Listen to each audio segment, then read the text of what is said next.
हे everyone आज मैं आपण सहित शेयर करी साउथ्र आ गोटे ऑथेंटिक रेसिपी जोटा कि हूँ इडियप्पम रेसिपी। यहाँ खावा को जिते टेस्ट लगी थाए बनवा को बहुत जल्दी बन की रेडी हो जाए ता सहित यहाँ हेल्दी बहुत अटे।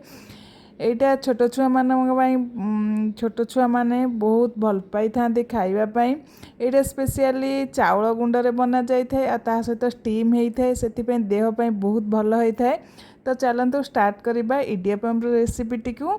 तो प्रथम मुझे 2 कप नहीं जाइए पानी से घी किसी देदेछि ता सहित किसी लुण देदेछि भल भाव आम फुटे नवा पानी को भल भाव भाव फुटीगले आम गैस फ्लेम को ऑफ कर नवा ऑफ करके काढ़ी नवा तल को। तापर आउ गोटे बाउल नहीं जावा बाउल रे आम नहीं जावा 1 कप चाउल गुंड। ये फ्रेंड्स स्पेशली इडियप्पम चाउल गुंडे बना जाए। तो चाउल गुंड मुझे नहीं जाइए यहाँ मार्केटर चाउल गुंड आपण मैंने चाहिए घरे मध्य चाउल गुंड बनई पारे। तो 1 कप नहीं जाइए चाउल गुंड से अल्प अल्प कर गरम गरम पानी को पकेबा आउ मिक्स करवा। यहाँ जितेबाला गरम थी से मिक्स करवा जमा भी पानी टी को ठंडा करें। यही भाव में अल्प अल्प करके पानी पकेबे आ चाउल गुंड को पानी को भल भाव में मिक्स करे। देखंतु प्रथमे चाउल गुंड को पानी सहित मिक्स कर नबा पूरा पानी यूज हेबनी किछि पानी बली जीव किंतु आपण माने टिके अधिक पानी यही भाव में फुटेकी रखिथिबे। तो देखंतु यही भाव में प्रथमे पानी आ चाउल गुंड को मिक्स कर नबा भल भाव में। फ्रेंड्स ये रेसिपीटी बहुत हेल्दी अटे आपण माने फुल वीडियो देखिए भल लगे जदि लाइक शेयर कमेंट करेंगे आउ फुटीज पसंद चैनल को सब्सक्राइब करेंगे। तो देखंतु यही भाव में अल्प अल्प करके पानी पकई नेली पानी पकईकी भल भाव में चाउल गुंड पानी को मिक्स कर नहीं। तापर आमे कौन करबा ना स्पून को रखी नबा स्पून को रखी नहीं कि आमे हाथ साहाय्य कौन करबा ना ताको टिके चकड़ी नबा अटा जो भाव में चकटती से भाव में चकटी नबा।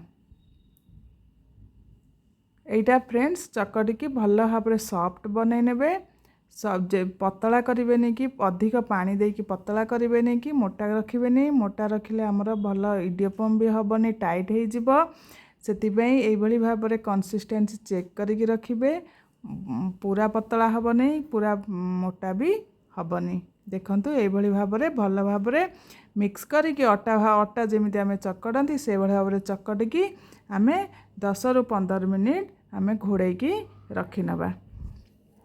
फ्रेंड्स ये हेल्दी रेसिपीटी को निहाती भाव में घरे थरे ट्राए करेंगे। फ्रेंड्स ये इडियप्पम टी छोट छुआ मैंने बहुत भल पाई था खावाई कारण स्पेशलिटा नूडल्स भाया देखा जाए तो बहुत सॉफ्ट बन की रेडी हो जाए से बहुत भल पाई था छोट छुआ मैंने। तो देखंतु 10 ରୁ 15 मिनिट घोड़े सारा घोड़े रखी सारा देखंतु पूरा सॉफ्ट बनी जाइए। एबे चलतु आम इडियप्पम बनैबा। तो इडियप्पम बनैबा मुझे इडली मेकर नहीं जाइए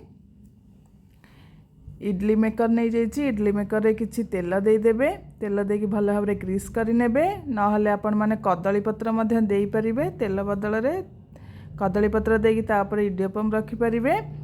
तो तापर देखंतु इडियप्पम बनैया मुझे नहीं जाइए आम जो आम मुड़की बनाऊ सेटा मु नहीं जाइए नहीं कि ता भीतर टिके तेल देदेबा तेल देदेकी यही छोट जोटा आमर सेव बना जाए से छोट छांचटी आम देदेबा छोट छोट फुटा जो से छांचटी आम देदेबा देदेकी तापर आम जो आमर बैटरटी बनई रखी से देदेबा देदेकी भल भाव में टाइट कर नबा। देखंतु यही भाव में एबे आमर इडियप्पम बनैबा आम देखंतु यही भाव में गोल गोल करके खाली हाथ को बुलेबे। देखंतु यही भाव में जमिति नूडल भाया पूरा बाहरी आसीबो से भाव में गोल गोल करके खाली बुलेबे बुलेकी देखंतु यही भाव में बनैबे। यही भाव में मु सबू बनईकी रेडी कर नहीं यहीटा को फ्रेंड्स आम स्टीम करवा। এইଭଳି ଭାବରେ ସଫ୍ଟ ଯଦି ଆମେ ବ୍ୟାଟରଟି ବନେଇବା ତାହେଲେ ପୁରା ଇଜିଲି ବାହାରି ଆସିବ ଆଉ ଭଲ ଭାବରେ ଆମର ଇଡ଼ିୟପମ୍ ବନିକି ରେଡ଼ି ହେଇଯିବ। ତାପରେ ଆମେ ଆକୁ ଷ୍ଟିମ୍ କରିବା। ତଳେ କିଛି ପାଣି ଦେଇଦେବା। ପାଣି ଦେଇକି ଆମେ ଇଡଲି ଯେମିତି ବନାଉ ସେଇଭଳି ଭାବରେ ବନେଇବା। ଗୋଟେ ସିଟି ଆସିବା ପର୍ଯ୍ୟନ୍ତ ଆମେ କୁକ୍ କରିବା। ଦେଖନ୍ତୁ ଯେଭଳି ଭାବରେ ଇଡଲି ଆମର ଷ୍ଟିମ୍ ହୁଏ ସେଇଭଳି ଭାବରେ ଏଇଟାକୁ ଆମେ ଷ୍ଟିମ୍ କରିବା। ଏବେ ଆମର ରେଡ଼ି ହେଇଯାଇଛି। ଏବେ ଆମେ କାଢ଼ି ନେବା। ଦେଖନ୍ତୁ କେତେ ସୁନ୍ଦର ଭାବରେ ଆମର ରେଡ଼ି ହେଇଯାଇଛି ଇଡ଼ିୟପମ୍। ଆପଣମାନେ ୟାକୁ ସ୍ପେସିଆଲି ସାଉଥରେ ଏଇଟା ଚଟନି ସହିତ ଖାଆନ୍ତି, ନହେଲେ ଏଇଟା ମଟନ୍ ସହିତ ମଧ୍ୟ ଖାଆନ୍ତି। ତା ସହିତ ସ୍ପେସିଆଲି ଗୋଟେ ଭେଜିଟେବୁଲ୍ କୁର୍ମା ହୁଏ, ତା ସହିତ ସେଇ ତରକାରୀ ସହିତ ଖାଆନ୍ତି, ଭେଜିଟେବୁଲ୍ କୁର୍ମା ସହିତ ଖାଆନ୍ତି। ତ ଆପଣମାନେ ଯେକୌଣସି ଚଟନି ସହିତ ମଧ୍ୟ ଖାଇପାରିବେ।